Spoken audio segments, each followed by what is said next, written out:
এখন যে সত্যি ঘটনাটা শুরু করছি সেটা রাজস্থানের আজমের শহরের টাটা নগর নামের একটা এলাকা, সেখানকার একটা সত্যি ঘটনা। ঘটনাটা ঘটেছিল 17 সেপ্টেম্বর 2025 মঙ্গলবার ভোরবেলায় 4টের সময়। হেড কনস্টেবল গোবিন্দ শর্মা নিজের ডিউটি করছিলেন। তিনি নিজের পেট্রোলিং করার সময় খেয়াল করেন যে একজন মহিলা আর সঙ্গে একজন পুরুষ বিক্ষিপ্ত ভাবে এদিক ওদিক ছোটাছুটি করছে, ঠিক যেন তারা কিছু খোঁজার চেষ্টা করছে। হেড কনস্টেবল গোবিন্দ শর্মা নিজে এগিয়ে গিয়ে জিজ্ঞেস করেছিলেন যে কি অসুবিধা, আমি কি কোনো হেল্প করতে পারি। সেই মহিলা কাঁদতে কাঁদতে হেড কনস্টেবলকে জানিয়েছিলেন যে তার 3 বছরের মেয়ে কাব্যা সিং তার হাত ধরে ওখানেই ঘোরাঘুরি করছিল, হঠাৎ করে হাত ছাড়িয়ে কোথাও একটা চলে যায়। তিনি তারপর থেকেই খোঁজাখুঁজি করছেন, কিন্তু কিছুতেই খুঁজে পাচ্ছেন না। হেড কনস্টেবল তাকে জিজ্ঞেস করে যে ঘটনাটা কখন ঘটেছে।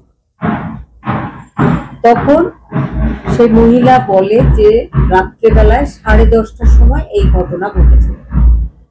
সঙ্গে থাকা পুরুষ সে কে, সে কি আপনার হাজবেন্ড? তখন মহিলা বলে না, সে তার বন্ধু। মহিলার নাম মানে বাচ্চাটার মায়ের নাম অঞ্জলি সিং।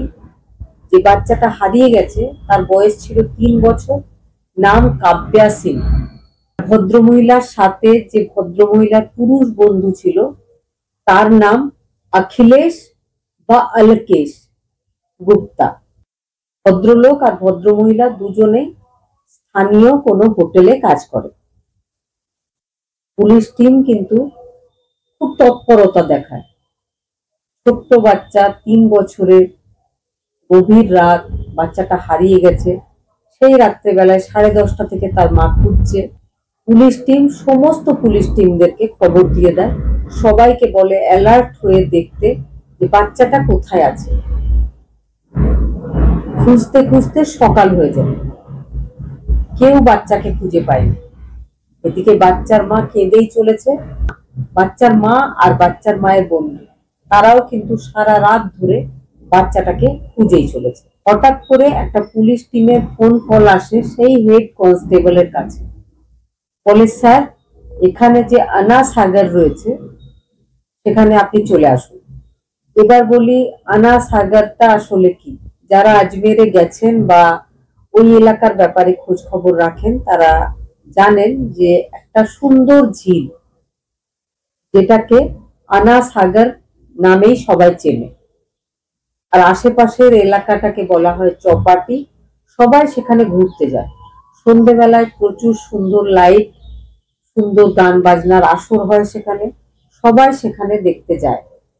ওই এলাকাটাতেই সেই ছোট্ট বাচ্চাটা মায়ের হাত ধরে ঘোরাঘুরি করছিল যখন সে হারিয়ে গেছিল।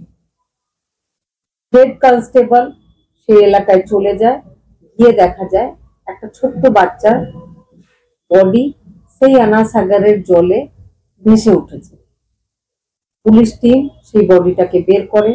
তার মা যে ফটোটা তার দিয়েছিল পুলিশ টিমকে, সেটার সাথে মিলিয়ে দেখা যায়, বোঝা যায় যে বাচ্চাটার শরীর ফুলে ফেপে উঠলেও বোঝা যাচ্ছিল যে এই বাচ্চাটাই সেই হারিয়ে যাওয়া বাচ্চা কাব্যা সিং। তার মাকে খবর দেওয়া হয়। মা কেঁদে কেঁদে অস্থির হয়ে যাচ্ছে। বাচ্চাটার পোস্টমর্টম রিপোর্ট যখন আসে তখন বোঝা যায় যে বাচ্চাটার সাথে কোনো রকম দুষ্কর্ম ঘটেনি। সিম্পল জলে ডুবে বাচ্চাটা মারা গেছে। এবার পুলিশের যেটা ডিউটি, নর্মাল একটা প্রসেসিং, যে কিভাবে কি হয়েছিল সেটার জন্য পুলিশ সিসিটিভি চেক করতে শুরু করে।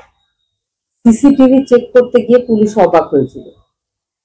বাচ্চার মা বলেছিল যে রাত্রেবেলায় 10:30টার সময় বাচ্চা হারিয়ে গেছে, কিন্তু সিসিটিভি ফুটেজ গুলো চেক করাতে দেখা যায় যে রাত 1টার পরও ওই এলাকাটাতে ঘোরাঘুরি করছিল। তার কিছুক্ষণ পরে দেখা যায় যে বাচ্চার মা একা একা বসে ফোন দেখছে। তখন কিন্তু তার কাছে বাচ্চা ছিল না, বাচ্চা হারিয়ে গেছে। এমন অবস্থায় বাচ্চার মা মিথ্যা কথা বলছে কেন? এই ব্যাপারটা পুলিশের মনে বাচ্চার মায়ের প্রতি একটা সন্দেহ নিয়ে আসে। 10:30টার সময় বাচ্চা হারিয়ে যদি গিয়ে থাকে, তাহলে বাচ্চার মায়ের সাথে রাত 1টা-1:30টার সময় বাচ্চা ঘুরে বেড়াচ্ছিল কিভাবে? এই সমস্ত ব্যাপারগুলো দেখে বাচ্চার মাকে পুলিশ জিজ্ঞাসাবাদ করতে শুরু করে। প্রথমে বাচ্চার মা কিছু বলতে চাইছিল না। পরবর্তীকালে যে ব্যাপারটা পুলিশ জানতে পেরেছিল জিজ্ঞাসাবাদে, সেটা হচ্ছে যে বাচ্চার মায়ের বিয়ে হয়েছিল প্রায় 4 বছর আগে রাজু সিং নামে একটা ছেলের সাথে। বাচ্চার মা আর বাচ্চার বাবা দুজনেই ইউপির বেনারস শহরের মানুষ। বিয়ের পরে অঞ্জলি আর রাজু সেখানেই ঘর সংসার শুরু করেছিল। তারপরে তাদের একটা মেয়ে হয়েছিল, কিন্তু তারপরেই তাদের দুজনের মধ্যে ঝামেলা শুরু হয়ে যায়। অঞ্জলি ডিভোর্স নিয়ে বেনারস থেকে চলে আসে আজমের। আজমেরে এসে সে একটা হোটেলে রিসেপশনিস্টের চাকরি খুঁজে নেয়। সঙ্গে ছিল তার ছোট্ট বাচ্চা মেয়ে। বাচ্চা ধীরে ধীরে বড় হচ্ছিল। অঞ্জলির আলাপ হয়ে যায় পাশেই একটা হোমস্টেতে কাজ করত একটা ছেলে, তার নাম ছিল অলকেশ বা অখিলেশ। দুজনের মধ্যে পরিচয় হয়, মাঝে মাঝে দুজনের মধ্যে দেখা সাক্ষাৎ, ফোনে গল্প ইত্যাদি হচ্ছিল। ধীরে ধীরে তাদের মধ্যে ঘনিষ্ঠতা বাড়ে। তারা দুজনে ঠিক করে যে তারা একসাথেই থাকবে। তারপরে তারা দুজন দাতানগরে একটা রুম ভাড়ায় নিয়ে একসাথে থাকতে শুরু করে। বাচ্চার মা অঞ্জলির ইচ্ছা ছিল যে সে অলকেশের সাথে বিয়ে করবে, কিন্তু অলকেশের সেরকম কোনো ইচ্ছা ছিল না। আর অলকেশ মাঝে মাঝেই তাকে খোঁটা দিত যে আরে তুমি তো ম্যারেড, তোমার তো বাচ্চা আছে। বা দুজনে হয়তো গল্প করছে, এমন সময় বাচ্চাটা কান্নাকাটি করছে, বিরক্ত করছে, বাচ্চার জন্য মাকে অনেকটা সময় দিতে হতো। এই সমস্ত ব্যাপারে অলকেশ বা অখিলেশ, অঞ্জলির লিভ ইন পার্টনার, সে নাকি বিরক্ত হতো। সে নানা রকম কথা শোনাতো নিজের গার্লফ্রেন্ডকে, যে ব্যাপারটা অঞ্জলির বিরক্ত লাগছিল।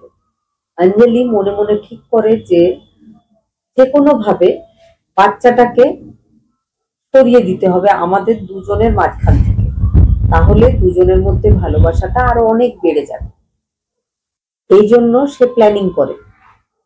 আর সেই প্ল্যানিং মোতাবেক রাত্রেবেলায় 10:30টার সময় ছোট্ট বাচ্চাটার হাত ধরে সে ওই চৌপাটি এলাকায় আনাসাগর নামের যে সুন্দর ঝিল রয়েছে, যেখানে দেশ বিদেশ থেকে লোকজন আসে ঘুরতে বেড়াতে, অঞ্জলিও নিজের মেয়ের হাত ধরে সেখানে ঘুরতে চলে গেছিল।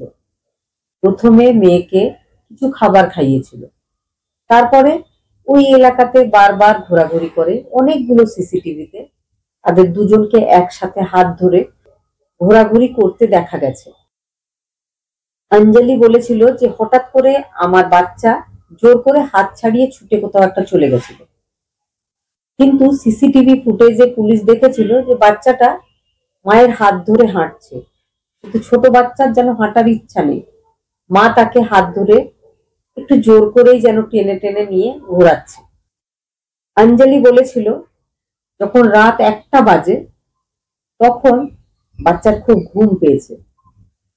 অঞ্জলি তাকে নিয়ে গিয়ে আনাসাগর নামের যে ঝিলটা, তার চারিদিকে বাউন্ডারি রয়েছে, রেলিং, যে জায়গাটাতে রেলিং ছিল না ঠিক সেই জায়গাটাতে নিজের বাচ্চাটাকে নিয়ে গিয়ে ঘুম পাড়িয়ে দেয়। বাচ্চা মায়ের কাছে সব থেকে সুরক্ষিত, বাচ্চাও সেটা জানে। বাচ্চা দেখে যে মা এখানটাতে আমাকে ঘুম পাড়াচ্ছে। বাচ্চাও কিন্তু গভীর রাত 1:30টা বাজে বাচ্চা ঘুমিয়ে পড়েছিল। বাচ্চার মা রোজ যেমন বাড়িতে তাকে গান গেয়ে ঘুম পাড়ায়, ঠিক সেরকম ভাবেই সেদিনও আনাসাগর নামের ঝিলের পাশে শুইয়ে ঘুম পাড়িয়ে দিয়েছিল। যখন সে দেখে যে বাচ্চা গভীর ঘুমে আচ্ছন্ন হয়ে গেছে, সে হালকা করে ঠেলা দিয়ে বাচ্চাটাকে জলে ফেলে দেয়। গভীর জলের ঝিল, বর্ষাকালের সময়। মিনিট দুয়েক বাচ্চাটা ছটফট করে চুপ করে গেছিল। মা পেছন ঘুরে চলে আসে, একটা জায়গায় একা বসে। বসার পর কিছুক্ষণ ফোন দেখে, সেটাও কিন্তু সিসিটিভিতে ক্যাপচার হয়েছিল। তারপরে নিজের বয়ফ্রেন্ড আলকেশ বা অখিলেশ তাকে ফোন কলে জানায় যে আমার বাচ্চাকে আমি খুঁজে পাচ্ছি না, বেড়াতে এসেছিলাম, হাত ছাড়িয়ে কোথায় চলে গেছে। সে সঙ্গে সঙ্গে ছুটে আসে। দুই লিভ ইন পার্টনার একসাথে মিলে ছোট্ট বাচ্চাকে খুঁজতে থাকে। মা খোঁজার অভিনয় করতে থাকে, মায়ের পুরুষ বন্ধু খুঁজতে থাকে। তারপরে হেড কনস্টেবল গোবিন্দ শর্মার সাথে দেখা হয়েছিল। তারপরের ঘটনা কিন্তু আমি আগেই বলেছি।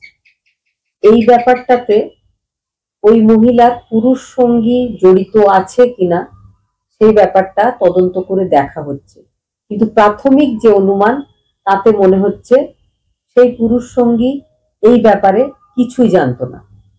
যা করেছে মা একাই করেছে। আমি এর আগেও অনেক ধরনের ক্রাইমের ঘটনা শুনিয়েছি, কিন্তু আজকের ঘটনাটা যেন অন্যান্য সব ঘটনার থেকে একটু আলাদা বলে আমার মনে হয়েছে। মা এমন কিভাবে হতে পারে? যদি এক পুরুষ সঙ্গী বিরক্ত হয় বাচ্চাটার জন্য, মায়ের উচিত ছিল যেমন তার বাবাকে ছেড়ে সে চলে এসেছিল, তেমনি এই পুরুষ সঙ্গীকে ছেড়ে নিজে নিজে ছোট্ট বাচ্চাকে কোথাও একটা নিয়ে গিয়ে মানুষ করা।